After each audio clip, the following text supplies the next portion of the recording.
በስመ አብ ወወልድ ወመንፈስ ቅዱስ አሐዱ አምላክ።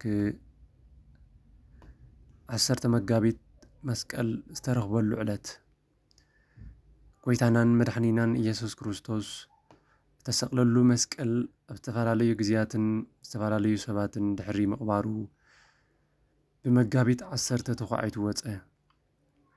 መጀመርያ ብንግስቲ ኢሌኒ ኣብ ኢየሩሳሌም፣ ካልኣይ ግዜ ድማ ብንጉስ ሕርቃል ኣብ ፋርስ ወፀ። ኣብ ኢየሩሳሌም ብንግስቲ ኢሌኒ ከም ዝተፋሕረ እንፈልጦ ሓቂ እዩ። እዚ ናይ ፋርስ ንግብፂ ወሪዶም ዘሚቶም እናተመልሱ ከለዉ ሓደ ካብኦም ኢየሩሳሌም ከይዲ ኣይሁድ ማሪኸ ክመጽእ ብምባል ናብ ኢየሩሳሌም ወረደ። ንግስቲ ኢሌኒ ሰራሓቶ ቤተ መቕደስ ምስ ኣተወ መስቀል ከም ፀሓይ ከብሪ ከሎ ረኣየ። እንተሓዘ ድማ ቃጸሎ። ንክልተ ዲያቆናት ኣሰኪሙ ካልእ ንዋያተ ቤተ ክርስቲያን ዘሪፉ ናብ ሃገሩ ከደ። ንጉስ ናይ ሮም ሕርቃል ነዚ ምስ ሰምዐ ኣዝዩ ሓዘነ። ነዚ ንምምላስ ድማ ሱባኤ ኣተወ። ሓደ ሱባኤ ምስ ወድአ ፍቓድ እግዚኣብሔር ከም ዝኾነ ተረዲኡ ኣዋጅ ኣውጁ። ወፈረ ኣብ ልዕሊኦም ድማ ተዓወተ። መስቀል ኣበይ ከም ዘሎ ጠፊእዎ ነቶም ክልተ ዲያቆናት ክቐትሎም እናደለየ ከሎ ኣብ ኢየሩሳሌም ተማሪካ ዝመጸት ብመስኮት ኮይና ትዕዘብ ነበረት እሞ ኣበይ ከም ዘሎ ብምሕባር ካብቲ ዝነበሩ ኣውፂኡ ብልብሰ መንግስቱ ጠቕሊሉ ናብ ቆስጠንጥንያ ብ614 ዓመተ ምህረት ወሰዶ። መጽሓፍ ቅዱስ ብዛዕባ ክብሪ መስቀል ብሰፊሑ ገሊጽዎ ኣሎ። ገለ ካብቲ ብዙሕ ብውሕዱ መጀመርያ እግዚኣብሔር ኣምላኽ ንምድሪ ከም ቅርጺ እንቋቑሖ ንደቂ ሰባት ባእዳዎም ንመላእኽትን ንዕዋፍን ሰማይን በኸናፎም ንዓሳታት ባሕሪ ቅርጺ መስቀል ከም ዘለዎም ገይሩ ምፍጣሩ ብሃሰሰ ለባም ዝተገብረ ኣይኮነን።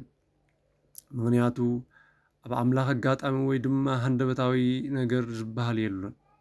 ኩሉ ብስርዓትን ብመደብን ዝተገብረን ዝተፈጥረን እዩ። ከምቲ ቅዱስ ዳዊት ካብ ፍላጸ ጸላኢ ምእንቲ ክድሕኑ ነቶም ዝፈርሁኻ ሰንደቕ ዕላማ ሃብካዮም።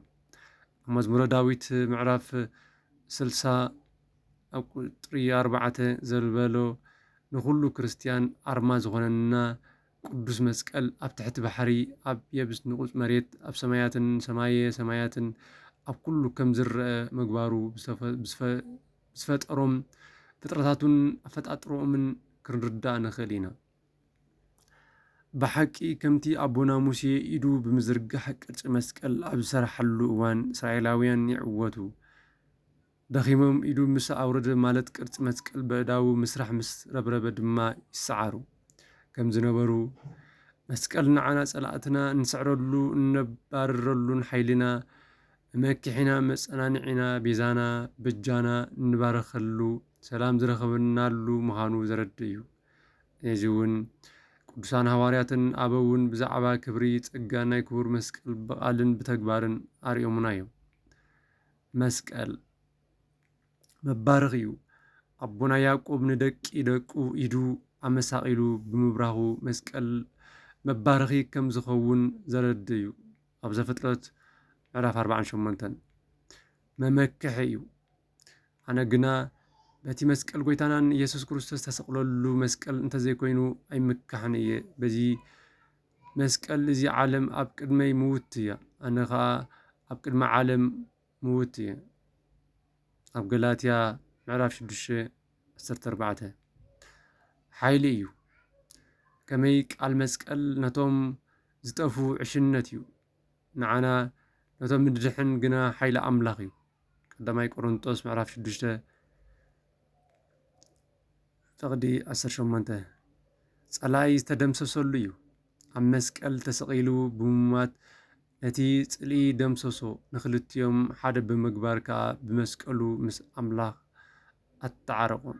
ኤፌሶን ምዕራፍ 2:16 ሰላምና እዩ።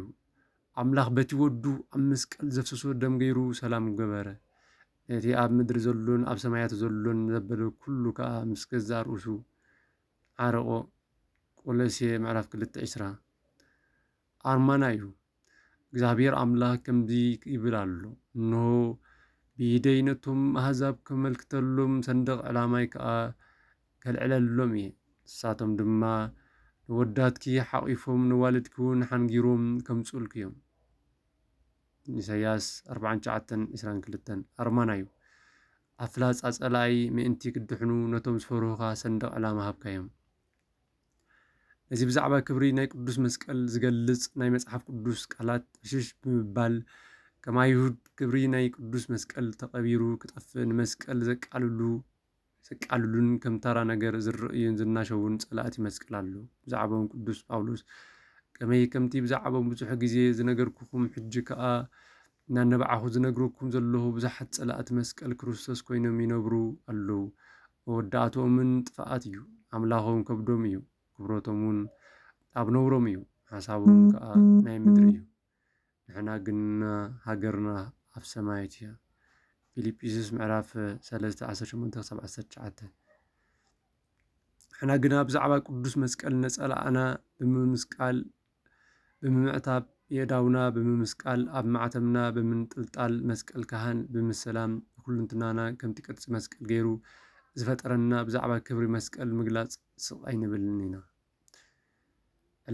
ዕለት በዓላቱ ዘኪርና ዳሜራ ብምኹላዕ ኣብ መስከረም 17 ብመዝሙርን ማህሌትን ብቕኔን ብስብከትን ከምቲ ሃዋርያት ብዛዕባ ክርስቶስ ክሰብኩ ከለዉ